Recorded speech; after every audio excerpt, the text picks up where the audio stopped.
Bienvenue dans un nouvel épisode Café Papote, le format plus spontané du podcast S'élever en même temps que son enfant. Moi, c'est Maude, coach spécialisée en parentalité bienveillante, mais surtout maman de 3 enfants. J'aide les parents à retrouver confiance en eux, à poser un cadre clair sans avoir besoin de crier et à retrouver une véritable harmonie en famille. Ensemble, on grandit avec nos enfants parce qu'on apprend autant qu'eux à leur côté. Dans les épisodes Café Papote, pas de script, juste mes réflexions, mon micro et toi. On parle parentalité, émotions, ratés du quotidien, prise de conscience et petites victoires, comme une discussion entre amis autour d'une bonne boisson chaude. Tu te sers une tasse? C'est parti pour l'épisode du jour.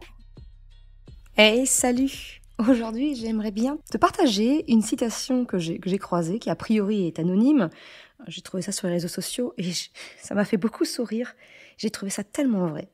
La citation, c'est « Les émotions sont comme les enfants. Tu ne veux pas qu'ils conduisent la voiture, mais pour autant, tu ne devrais pas non plus les enfermer dans le coffre. » Alors, au-delà de l'aspect, humour noir, grinçant que j'apprécie, je ne peux être que d'accord avec ça. Si tu connais le podcast, si tu l'as un petit peu écouté, tu sais que je ne fais que de répéter que les émotions, le but, c'est qu'on comprenne le message. Et si on laisse les émotions conduire notre voiture, c'est-à-dire prendre notre contrôle, et c'est malheureusement souvent ce qu'on est amené à faire parce qu'on ne sait pas vivre nos émotions correctement, même nous adultes, ça se résulte par des mots qui vont dépasser notre pensée. Ça va se conclure par le fait qu'on va crier, qu'on va peut-être même frapper, qu'on va exploser de colère, qu'on va pas être capable de redescendre en pression. Et en fait, tout ça, ce sont des signes que oui, on a laissé les émotions conduire la voiture sans simplement les garder comme passagers dans la voiture. On demande à nos enfants de savoir mieux vivre leur colère, la frustration, de savoir partager sans hausser le ton, sans se battre, sans arracher des mains. Mais regardons-nous un petit peu en tant qu'adultes. Est-ce qu'on sait vraiment faire ça? Est-ce qu'on n'est pas non plus contrôlé par nos émotions? Moi, je sais que si je regarde un petit peu autour de moi, les adultes qu'il y a autour de moi, non, décidément non. Nous ne savons pas en tant qu'adultes vivre et exprimer correctement nos émotions. Au point où je vois, notamment, c'est mon dernier, c'est Krapopoulos, il a très très peur de sa colère, en fait. Il a très peur de sa colère parce qu'il se laisse encore déborder, et j'ai envie de te dire, c'est normal, il a 6 ans et demi. Donc, ne pas savoir vivre sa colère, encore une fois, il y a des adultes qui ne savent pas la vivre. Donc, comment demander à un enfant qui n'a même pas encore 7 ans de savoir la vivre sereinement? Mais le problème est que les adultes autour de lui ont fait penser que sa colère était dangereuse et qu'on devait la mettre sous clé. Je parle de la colère parce que c'est souvent cette émotion-là qu'on va pointer du doigt et qu'on va refuser. En fait, j'ai envie de te dire, on ne devrait pas refuser la colère. Moi, je milite pour que la colère soit considérée comme une émotion aussi noble que la joie, que la tristesse, que la peur. En fait, voilà, on voit la joie, j'en reparle même pas, on considère que c'est positif, donc voilà, il n'y a rien à dire. La peur, on la juge pas négativement parce qu'elle a un rôle qui est de nous maintenir en vie finalement, tu vois. La tristesse, la société évolue doucement, mais elle évolue où, ok, on commence à se dire, à accepter une certaine forme de vulnérabilité, c'est pas négatif. Mais la colère, elle continue encore et toujours d'être jugée négativement. Moi, je suis pas d'accord. Et c'est ce que j'ai dit à mon fils, c'est ce que j'ai dit à Krapopoulos. Ta colère, elle est légitime. Ta colère, tu as le droit d'être en colère. Par contre, comment on l'exprime? Alors ça, c'est une autre histoire. Bien entendu qu'on doit apprendre à communiquer notre colère correctement. Pourquoi est-ce que je te dis que la colère, elle est tout aussi légitime, tout aussi utile que les autres émotions? C'est qu'en fait, la colère, son but, c'est de nous aider à faire respecter nos limites. En gros, de ne pas devenir le paillasson des autres. J'ai envie de te dire, c'est hyper utile. C'est hyper utile dans des situations de conflit, qui vont plus loin, de harcèlement, d'agression. J'ai envie de te dire, c'est aussi une forme d'instinct de survie, de savoir poser ses limites. Mais par contre, effectivement, apprendre à poser nos limites correctement, à communiquer notre colère différemment, là ouais, c'est utile, là d'accord. Mais il y a cette confusion, j'ai l'impression, en tout cas je constate autour de moi, je sais pas comment tu le vois toi, mais moi j'ai l'impression qu'il y a cette confusion entre l'émotion de la colère et son expression. Les moyens d'exprimer la colère aujourd'hui, si on regarde autour de nous, c'est pas glorieux. Effectivement, ça n'a rien d'acceptable de taper sur la tronche de l'autre, de faire la guerre, je ne sais quoi. Enfin, je vais pas te faire la liste, je pense que tu peux l'imaginer très facilement.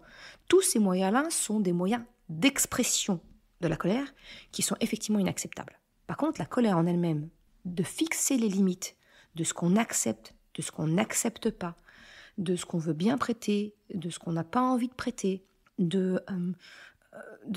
des choses qui vont venir peut-être heurter nos valeurs. On a le droit de le dire. C'est tout à fait légitime. C'est même sain, complètement sain. Mais par contre, il y a le moyen, il y a la façon de le dire. Donc, l'épisode d'aujourd'hui, il n'a pas pour but de te dire comment on fait ou autre. Tout ça, en fait, tout ça, je l'exprime. Je le partage dans les formations, dans le challenge gratuit Stop au cri. Voilà, c'est les premières bases pour effectivement apprendre à mieux communiquer. Mais l'objectif de l'épisode d'aujourd'hui, c'était peut-être de t'aider à prendre conscience que, effectivement, les émotions, si on les laisse nous contrôler sans poser de cadre, sans poser de filtre, ça devient n'importe quoi.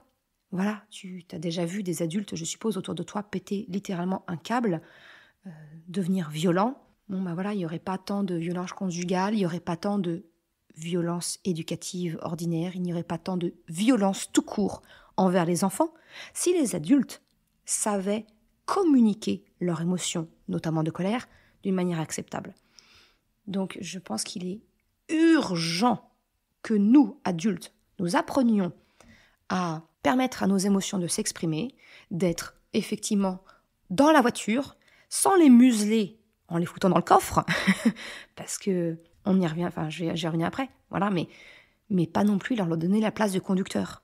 C'est, on les prend avec nous, on écoute, on comprend et on agit en fonction, mais on leur file pas le volant. Et pourquoi c'est pas bon non plus pourquoi ce serait pas acceptable de foutre nos émotions dans le coffre, de la même façon que ce n'est pas du tout acceptable de mettre nos enfants dans le coffre. J'aime vraiment beaucoup cette citation, son humour noir. Bref, c'est pas acceptable parce qu'une émotion, en fait, elle est là pour nous. Elle a un message. De toute façon, elle a un message. Et plus on est sourd au message de notre émotion, plus elle va revenir souvent et en force pour se faire entendre. C'est un petit peu, tu sais, comme le corps. Finalement, tout ça, c'est lié.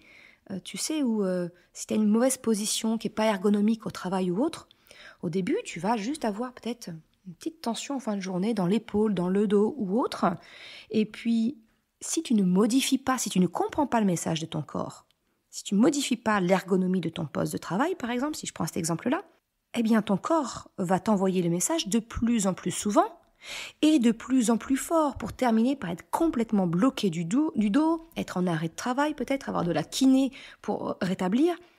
Le corps va se mettre à hurler son mal. Le fameux mal a dit. J'aime bien la langue des oiseaux aussi. Tu vois, les émotions, c'est la même chose, en fait. Si on ne les écoute pas, si on ne comprend pas le message, elles vont revenir de plus en plus souvent et de plus en plus fort. C'est un petit peu ce que moi, c'est en tout cas ce que je constate, pardon. Quand il y a des situations comme ça qui deviennent récurrentes, quand tu as des conflits, je ne sais pas si tu as déjà connu ça, mais moi, c'est quelque chose que j'ai remarqué, en tout cas, dans ma vie, plus avant, parce que maintenant, j'ai un peu travaillé quand même sur moi et ça va mieux. Mais en tout cas, des disputes récurrentes sur un même sujet.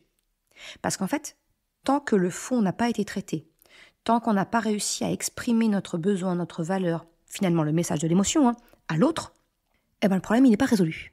Et donc, même s'il y en a un qui va dire « Ok, pardon, excuse-moi », mais qui n'a pas compris, la dispute va revenir.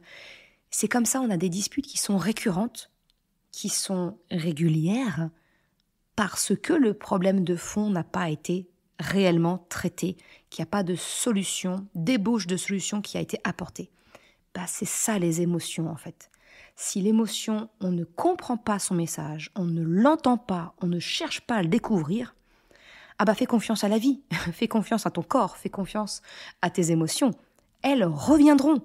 Parce que si tu n'as pas compris la leçon, si tu ne mets pas en place quelque chose pour changer la donne, ça va revenir. Ça va revenir et ça va revenir plus fort. Et après, il va y avoir l'effet cumulatif. Et c'est là où on finit en burn-out, qu'on finit complètement HS parce que c'est trop à supporter. Donc, mot de la fin, effectivement, les émotions, on n'a pas envie qu'elles prennent le volant, mais il ne faut pas non plus les enfermer dans le coffre. C'est mieux de les avoir en tant que passagers et d'écouter ce qu'elles ont à dire pour peut-être modifier un peu la trajectoire. Je ne sais pas ce que tu en penses. En tout cas, cette citation m'a arraché d'un sourire, parce qu'encore une fois, tu as compris, j'aime bien l'humour noir, mais je trouvais que le fond était très très bon et très intéressant à creuser. C'est pour ça que je voulais le partager avec toi aujourd'hui. Je ne sais pas ce que tu en penses. On peut en discuter si tu le souhaites avec grand plaisir. Tu peux me retrouver notamment sur Instagram avec le pseudo Mercredi, sans accent, tout attaché, voilà. Et si tu veux toi aussi peut-être sortir un peu la tête de l'eau et commencer à comprendre le message des émotions, sache que j'ai lancé mon challenge gratuit sur 3 jours pour arrêter de crier, c'est-à-dire pour mieux comprendre les crises avec notre enfant. Comment les éviter, comment faire quand on est en plein dans une crise et comment réparer le lien avec notre enfant quand malheureusement, c'est trop tard, on a plongé dedans. Tu peux retrouver ça sur le site mercredi.com/challenge et également dans la description de l'épisode de podcast. Je te remercie d'avoir écouté cet épisode jusqu'à la fin. Si tu souhaites soutenir le podcast pour m'encourager à continuer à créer des épisodes, tu peux le faire sur le site mercredi.com/soutien en me faisant un don libre. Une autre façon de m'encourager et qui est vraiment très efficace, c'est d'en parler tout simplement autour de toi, de partager le podcast, le site. Et si le cœur t'en dit, c'est également de me laisser un commentaire ou une note sur Apple Podcast, Spotify, quelle que soit la plateforme, si elle te le permet. Ça m'aide vraiment à faire connaître le podcast, à diffuser ce message qu'une autre façon de la parentalité est possible. Un grand merci à celles et ceux qui prennent le temps de le faire, mais également ceux qui m'envoient des messages privés. Ça me fait toujours très chaud au cœur. Je te souhaite une excellente journée, après-midi, soirée, quel que soit le moment où tu écoutes, et je te dis à très bientôt pour un nouvel épisode. Ciao!